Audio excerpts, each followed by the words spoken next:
welcome to this Breathe with Sandra Ray. And we're so delighted to have you here. And we're so thankful that we have this technology that can connect us. And I was saying a little earlier, we have people from Australia and a good friend from Germany.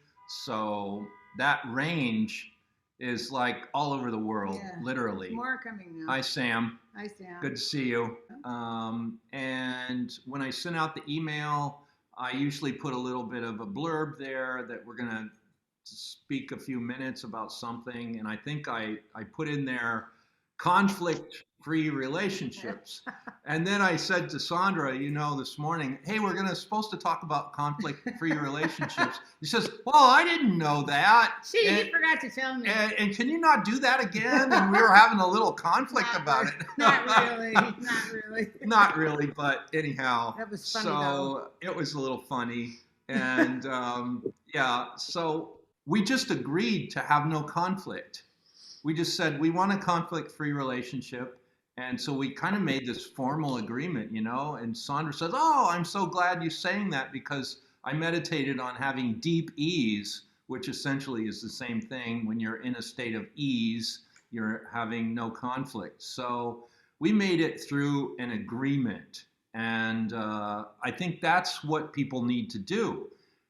And, in the Course in Miracles, there's this lesson. It says, above all else, I want to see.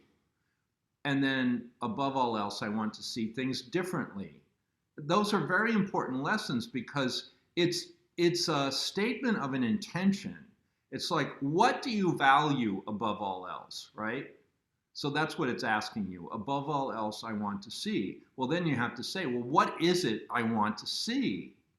And then you have to place that above all else, right? It says, above all else, I want to see. Well, if conflict-free relationship is something you really want and you place that above all else, you always remember that agreement, and you don't stay in the conflict very long. If you have a disagreement, you resolve it right there, right then and there. You don't let it go on to the next day or the next hour or the next minute. So if you're not seeing eye to eye, you have to come and get to the eye to eye. So that was kind of what we discovered in the beginning of our relationship, and it's really worked well for us. And it doesn't mean things won't come up. They do come up. Like this morning, I said, okay, we're going to talk about this subject. And then she said, well, you didn't tell me, and I'm a little bit like not prepared. And I said, well, just wing it.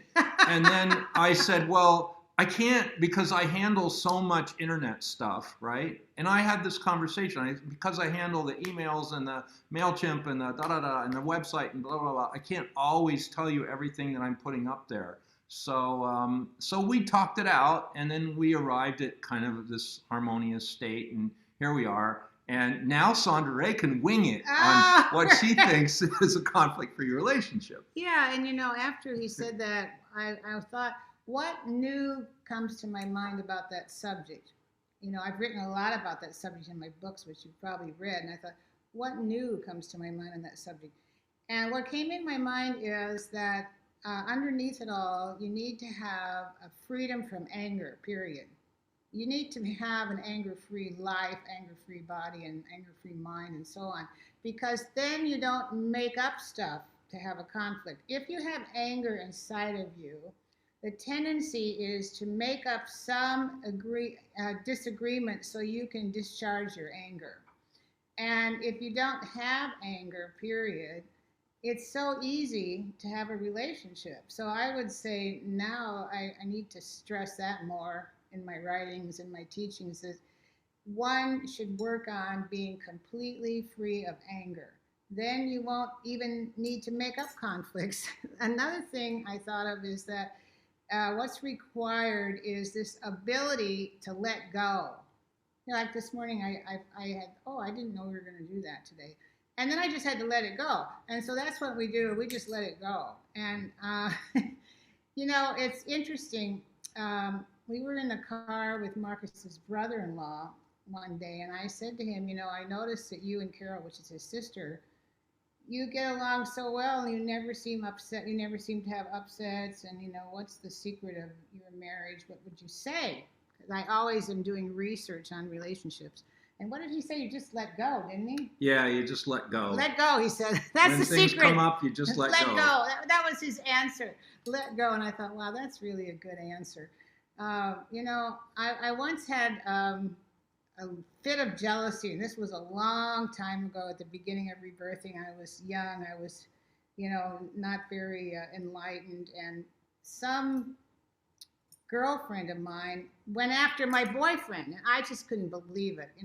I said to myself, I would never do that to a girlfriend. I would never go after her man. How can she do that to me? And I was really charged up, and I was upset, and I knew I needed help. So I called up my teacher and I said, you won't believe what so-and-so did. She went after my boyfriend and blah, blah, blah.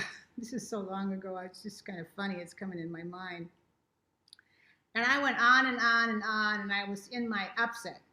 And all he said is, drop it, Sandra. Drop it and get back to work. And he hung up the phone. And I thought, wow, could it be that easy that well, you called him, didn't you? And I watched my mind that there was a tendency to want to continue the upset, to continue the problem and keep. And I thought, well, maybe he's right. What if I could just drop it? And I did. I decided to drop it. And I never, ever created that kind of situation again in my life. But I really think it's important to just drop it and let it go. And it's not worth it to have a debate or an argument. I mean, you should say how you feel. Like I said how I felt. Well, I didn't know we were going to have this discussion. And I wish I did know. But I wasn't angry at him. And, I think that's really important is you drop it and you give up your anger. So those are my thoughts for right now, winging it. Yeah, they're pretty good thoughts, Yeah. too. So I think I choose peace instead of upset.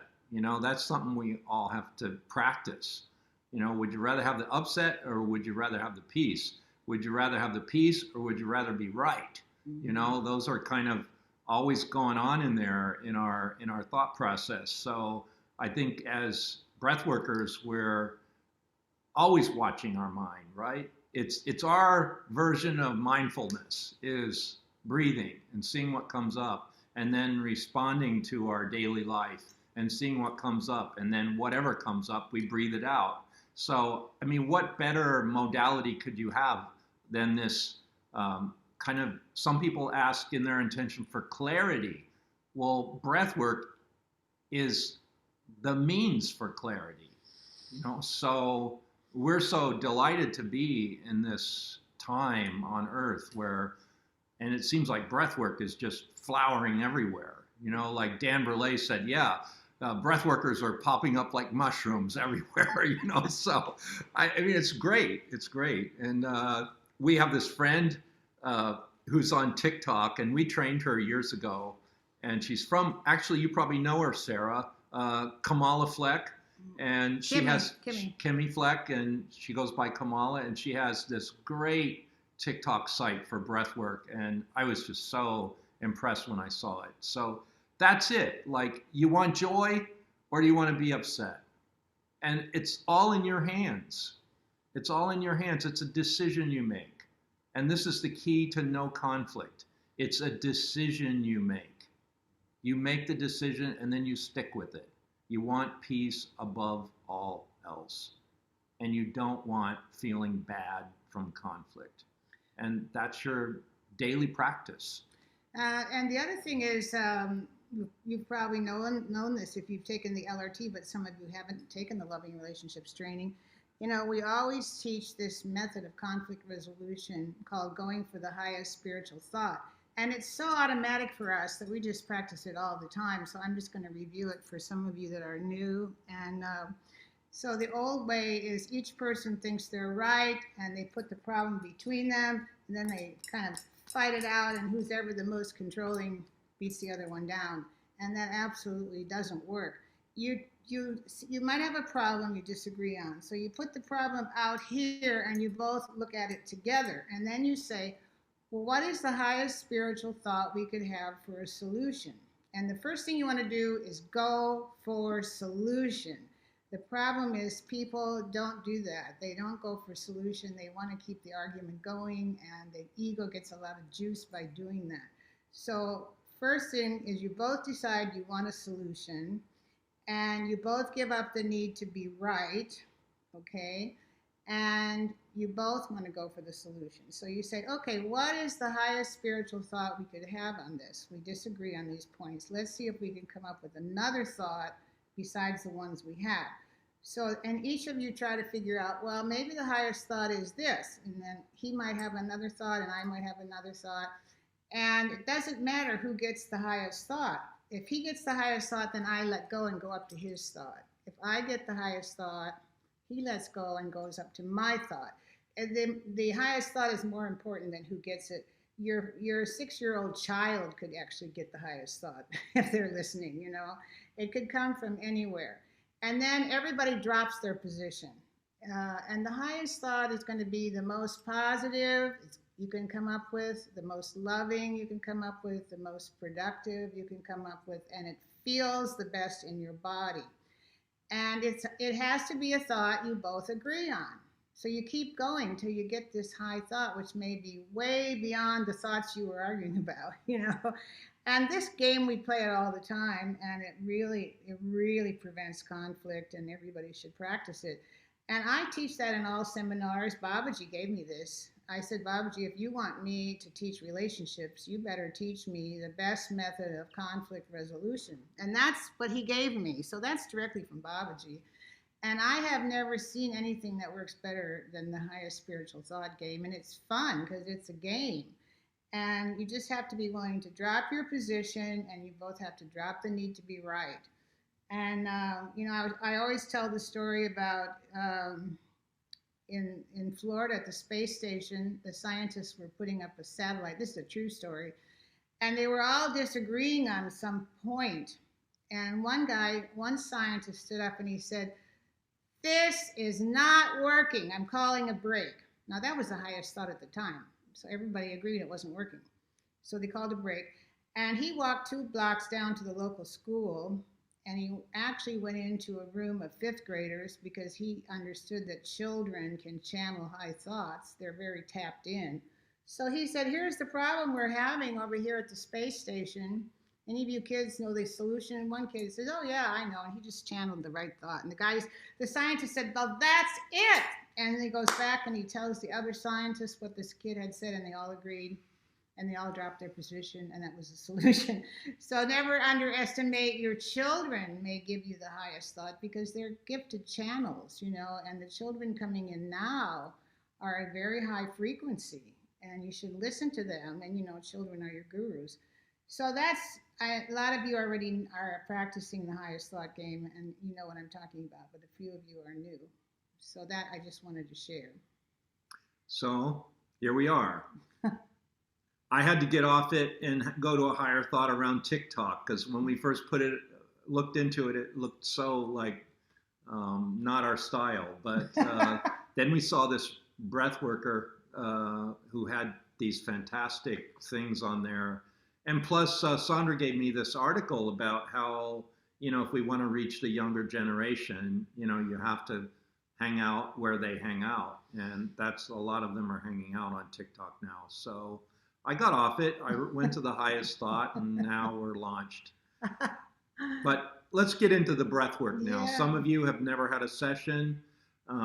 So we want to be just really clear about the simplicity of it, but also the power of it. Breath work is one of the most powerful tools for inner transformation, inner clarity. So what happens in the process is we all have this kind of subconscious material in our memory bank, right? And psychologists call it the subconscious. Well, what the breathing does, when you breathe in this circular, deep, connected way, it tends to activate your subconscious and bring it to the surface. So anything in your mind that needs healing or needs clarity will automatically, it's kind of a miracle. It sort of brings it up as you're breathing and you get to look at it. And then, now this is a very important part of it, you get to look at it in order to forgive it, okay? So, or let go of it. So if it's coming up and it's a little bit disturbing or makes you feel a little uncomfortable, that's okay. You just look at it without a judgment and you say, okay, that happened. I felt that way and I'm taking my responsibility for it. And as you breathe, you're just thinking about letting go, or you're feeling it dissipate. You're feeling that energy dissipate. So you want to use your breath to move through things. So when we say, well, the memories are stuck in your cells, right? If you have a trauma from your birth or your childhood or 2 weeks ago, that memory is not only in your mind and your thoughts and your memories, but it's also in your cellular memory. Your body takes on charge, right? So what the breath work does is as you're breathing and you're expanding, you're putting more oxygen in your body and your cells are relaxing and your cells are being more oxygenated. They are also expanding and opening up. Think of it like your cell is a balloon, okay? So when you have a negative experience, the balloon shrinks. It like some of the air goes out of it, right? And then you keep adding more trauma, more negativity, your cells shrink even more to the point where the balloon has no air in it, right? So as you're doing this breath work, you're pumping back the life force back into your mind and body, and your cells start to expand and they start to feel opened up. And as they open up, the negative charge that made them shrink releases. Okay, so that's it on the cellular level. The more you breathe in this way, you're not burning up the energy, you're not jogging, you're not running around, you're not doing yoga poses that burn up the energy. You're just breathing and not moving and just looking at the mind. And then that energy goes into your body, into your cells, into your capillaries that are shut down and opens things up. And then it's much easier to let go of some memory from the past. So that's how it works, kind of cellularly and psychologically. So, and it's the most effective tool of transformation that we know about. That's why we've dedicated our lives to it. So I hope if you're new, you'll stick with it. And it's not something you do once. It's like a spiritual practice that you keep doing. And, so Vanessa, just the way we do it is we breathe in a circle with no holding at the top and no holding at the bottom. What we're going to do is breathe in silence for, maybe 20 minutes. And then we're going to play some Goma music, which is Babaji mantras that are very powerful. And Babaji said breathing to them is very healing for you because it's very high energy. It's a very high frequency. It doesn't matter if the mantra is in Sanskrit and you don't understand it. It's a very high frequency, and it's all about praises to God, praises to Babaji, and so on. So these high frequency will push out things out of your system. So we'll breathe in silence, and then we'll have some with the mantra, okay? We may be saying some affirmations during the silence. So we'll breathe. Is everybody okay? We want to breathe for a whole hour. Everybody's okay with that? And hey, if it's too much for you, you can always leave. And you can shut it off. But I recommend that you stay and breathe this whole hour because it's so much. You'll be amazed at how much more open you feel at the end when you breathe for a whole hour. It like does something to your upper cavity here, and it just like opens your heart. You can even feel your heart just being expanded, right? Mm-hmm. So, and maybe if you only breathe for 20 minutes, that you're not giving it a chance to open enough. So we breathe for a whole hour, and so we'll breathe, and then we'll put the music on towards the end. And even that, if the music is too much for you, just turn off your sound, okay? Like, that's okay, you can do that. because some people say, oh, I was in such a peaceful state and then the music came on and it was too much, and you can just turn your sound off if you don't want to hear the music. I recommend you try it for a while. But try it. These are mantras, Om Namah Shivaya, mantras to the Divine Mother. I think you'll like them.